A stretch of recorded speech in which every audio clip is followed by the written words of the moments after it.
It's another memorable away win as well, because, you know, I predicted a 1-0 win. Just saying. Another clean sheet. But yeah, my friend, sorry. But yeah, they dug in though, didn't they, Town? They just defended for their lives. And of course, those substitutions, you know, Don Ball, your boy, came on. Of course, Murray Hutchinson, he was lively. Dane Scarlett was lively as well. But Town were just solid, weren't they, to keep that 3 points. Kieran McKenna likened it to the Sunderland game in a way that there was that rustiness there. He kind of didn't want to lean on that too much. It was kind of something that I put to him more than anything.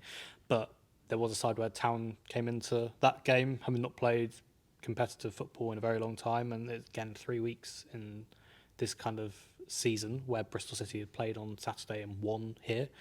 It's the same kind of thing where, again, that rustiness does kind of carry in, and it makes games a lot harder when you don't have that in your legs at the same time. So I think that there were kind of maybe some disappointing aspects of the way that they controlled it, in a sense. McKenna looked at the negatives more than I thought he would. You know, he takes the positives, of course he does, but it's always a sense of where Town can improve.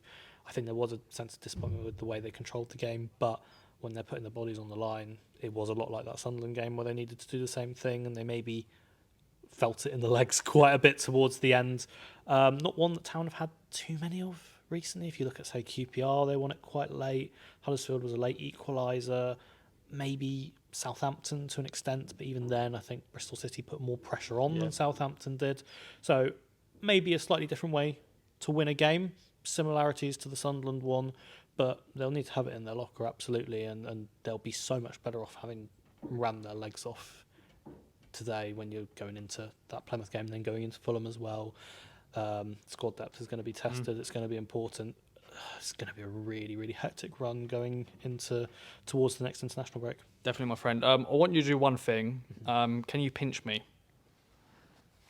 Yes, this is real life, ladies and gentlemen. 10 wins out of 12. Just ridiculous, AJ. What a ride we're on.